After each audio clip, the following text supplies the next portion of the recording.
Pochettino wants.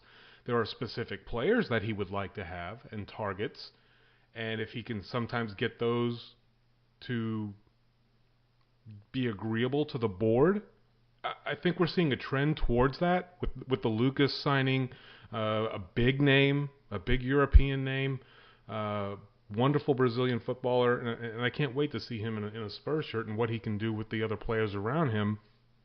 But I think the loyalist thing is what we have to hang our hat on. Now, that being said, how long can we go with this happy, clappy, good feeling inside our hearts about Pochettino and Tottenham without winning trophies?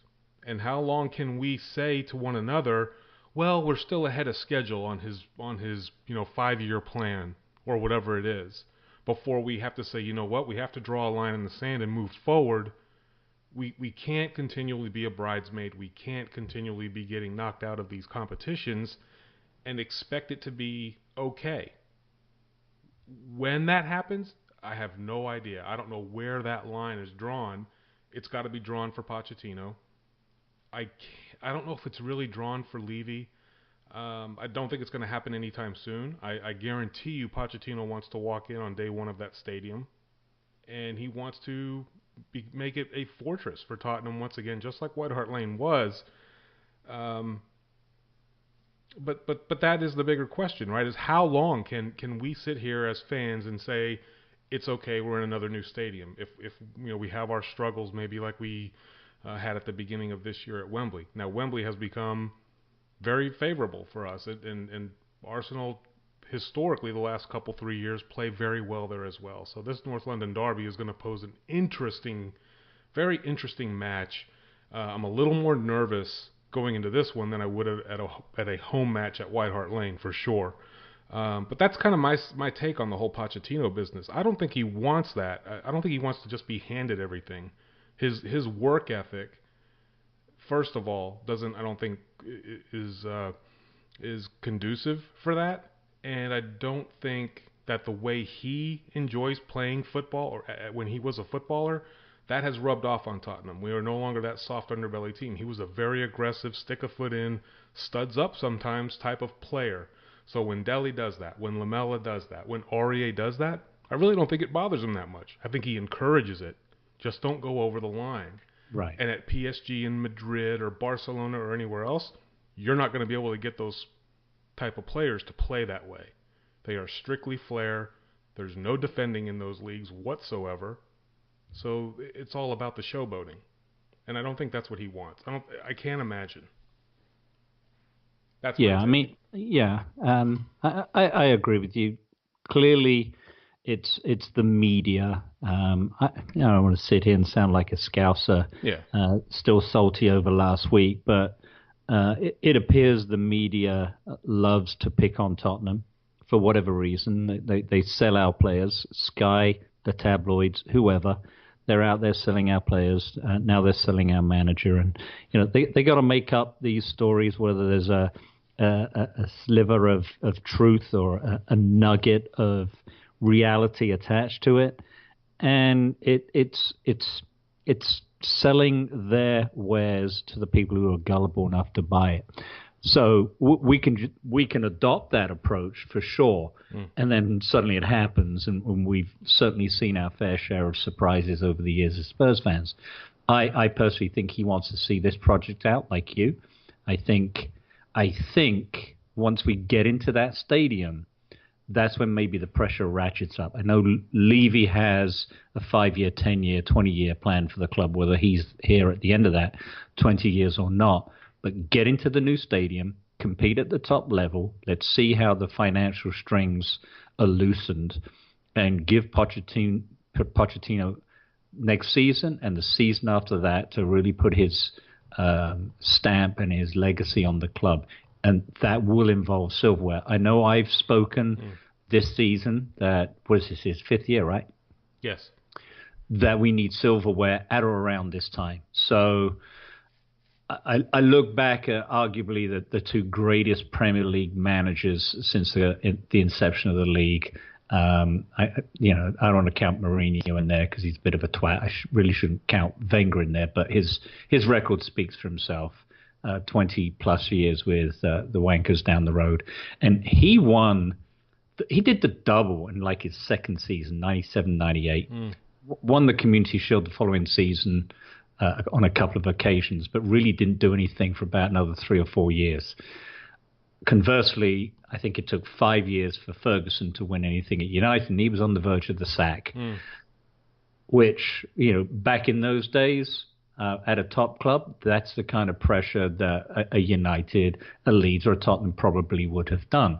I don't think United were struggling for league position. I think his first season and a half were definitely rocky, but he won silverware for them in 91. A couple of years later, he's winning a trophy every season, or so it seemed, and obviously is the most successful Premier League era manager. So if Levy sees someone who, let's face it, is still young for a manager, he's 45, if he can kick on in the next couple of years and start to put a trophy here and there into the league cabinet, he can stay with the club and write his own ticket. And I think that's what he wants to do. But I do believe at some point that he will want to move on, because he is a man that thrives on challenges. When the project is complete, he will move on. Hopefully he's groomed a successor, whether it's from within his own staff or he's identified the guy that replaced him, because all good leaders can locate and groom their successor. Who? Does that answer the question? Maybe. Well, I guess the question is, are we as scared as Chris was? I am not. I'm not. No. I mean, anytime I see these things, I get that barb on the skin that makes me go, oh, but I get with the reality of the world we live in today and the way social media and the media behave, and go, yeah, fuck off, jog on, sunshine. Exactly. We're all good. Speaking of fucking off, let's get into Arsenal and this North London derby preview. Wankers! Never read. What, if any, impact, new signings for both clubs, what, if any, impact could Lucas or Aubameyang have on this match? What do you think?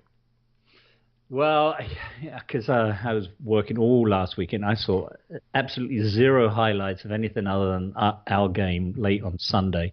So I know the Woolwich really smashed up Everton, which it's not exactly an overachievement, because we did the same thing to them a couple of weeks ago. But I heard that they played pretty well. I think Oba got a goal, didn't he? Yes. Aaron Ramsey get a hat-trick? Yes. Something like that? Yep. So, again, didn't see anything of it. Can't really comment on that. But I know he's... the number one reason he came was the Mkhitaryan factor. They played well together at Dortmund. Yeah. Well, it's not the number one factor, but it's clearly a huge decision making him come into a club, let's face it, doesn't have a lot on paper to say, come join us. I think Ricky Sachs said Aubameyang came to Arsenal because of the history of the club. Lucas Moura came to Tottenham because of the future of the club. Yeah. Subtle difference, but it speaks to the project we were just referring to that Pochettino is undertaking at Tottenham, versus Wenger, who's got one foot out the door, and Aubameyang is a quick fix over some very deep cracks that will continue through this season. But he's going to be up for this, I'm sure. He knows us. He's played us a few times in the last few seasons, and I'm sure he'll, even his own personal revenge on doing the double over them in the Champions League is motivation for him to go out and prove a point. Yep. You did well in bringing me to the club. I'm up for this. And will he score? I shouldn't say this, but I guarantee you he bloody well will, because it's the North London derby, and it's so Spursy. But that doesn't mean they're going to score any more. Yeah. And it doesn't mean they're going to get anything out of the game. A 5-1 defeat in Aubameyang scores, I'm okay with that. We are going to win. Yeah. And obviously now there's Sanchez less. So I guess in a roundabout way that could pose a bit of a problem for them, but also a bit of a positive, because, listen, it was a massive distraction. Take one of our best, if it's Eriksson or Dele that's looking to get out. And making it public, and his body language is speaking to that, and then it finally happens. Well, at least now you're rid of that cancer, if you will, or that toxicity that was resonating in your dressing room. So listen, Sanchez is a world-class player. He just is. He's a fucking cunt, but he's a world-class player. And when we kick lumps out of him at United, I was glad to see every one of them, and I wish I could stick my own foot in just to give him one more to grow on. I think that if Tottenham go into this three at the back, Toby's obviously healthy again, and play very narrow and make them play wide, I do believe that Davis and I don't know if it's going to be Trips or Aurier or whoever will be able to control, Bellerin and Monreal or whoever's going to be on the outside trying to push up the wings, and then Wanyama and Dyer or Wanyama and Dembele or whoever's going to be in the middle, keeping the lanes congested. I think it would work in our favor, and then catch them on the counter. Their defending is still woeful, and just like Liverpool, they're going to offer us some opportunities. I think one of the reasons that we put Dele in that Newport game was to hopefully get him a goal and kind of get him off the schneid a little bit, because his confidence might be dipping or for whatever reason that they did that. But then he has that nice easy chip chance and just hit the crossbar, and it didn't go in. And you want to give him that confidence. It'd be great to see him score again, just as he did last season in this fixture. But it poses a lot of questions from a personnel standpoint. Who do we play? Who do we not play? Who sits on the bench? They're there for the taking. Let's talk about that, because I saw lineups last night, or predicted lineups last night. I guess we can do, certainly on behalf of Tim, we can do his injury update for us. We have no injuries. 0. We're fully fit. All 24. Get in there. It's injury time. There you go. That was the whole song. So best part of the podcast is that song. It's so fucking lovely. Anyway, so the question begs: there's a great game for Toby to come back. Yeah. Does he? And he played the 90 minutes. It's not like he had to overexert himself. I thought Foyt actually saw more of the ball in the centre-back pairing than Toby. The question came out, does Toby start? And everyone just poo-pooed it immediately. And it's an interesting question. Was Newport preparation in getting him a full 90 minutes and easing him through training to ensure that he's okay, there's no sign of any breakdown, so that he can start against Arsenal? Because let's face it, who would you rather have in the centre-back pairing, Vertonghen and Alderweireld, or Vertonghen and Dyer? I know who I would want. Yeah. Dyer, listen, love the guy. Multifaceted, as Tim points out. We talked about, I think early on in the year, about if you could sell one or sell the other. I can't remember the players we were talking about, but Dyer was one of them. And he said, no, Dyer, he can play in the midfield, he can play at the back, he can do this, he can do that.